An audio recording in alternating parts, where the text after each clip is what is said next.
আপনি আচ্ছা, আপনি কিন্তু স্টুপিড আছেন, বুঝছেন?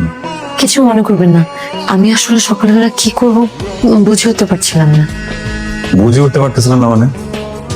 স্কুল লাইফ থেকে মানুষের মাঝে যে আমার এত গ্রহণযোগ্যতা মাঝে মধ্যে আমার কাছে টু মাছ মনে হয়। বন্ধু বান্ধব মিলে সবাই ফুটবল খেলতাম মাঠে, সবাই মিলে জোর করতাম আমি স্ট্রাইকার হই, আবার ওরাই জোর করতাম যেন গোলকিপারও হই। একজন মানুষ আমি কত কিছু হবো বলেন তো? আর বন্ধুদের কথা বাদ দেন, মেয়েদের কথায় আসেন। আমি স্কুলে পড়ি তখন কলেজের আপুরা, যখন কলেজে পড়ি তখন ইউনিভার্সিটির আপুরা এসে দাঁড়ায় থাকতো এখানে, সবাই প্রপোজ করতো আমাকে। আমি তো প্রত্যাখ্যান করতাম, কিন্তু আমি কিন্তু আজকে আপনার প্রপোজালটা প্রত্যাখ্যান করবো না, বুঝছেন? আমি তো আপনার কথাটা রাখবো, বুঝছেন না? হ্যাঁ, কেন? কারণ আপনারটা ইউনিক, আপনি আমাকে খাওয়াইতে চাইছেন। আজকে আপনি খাওয়াবেন, আমি খাবো। ভাইয়া অর্ডার নেন তো। হ্যাঁ,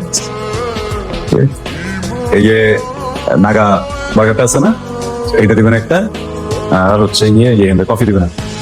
ঠিক আছে, ঠিক আছে।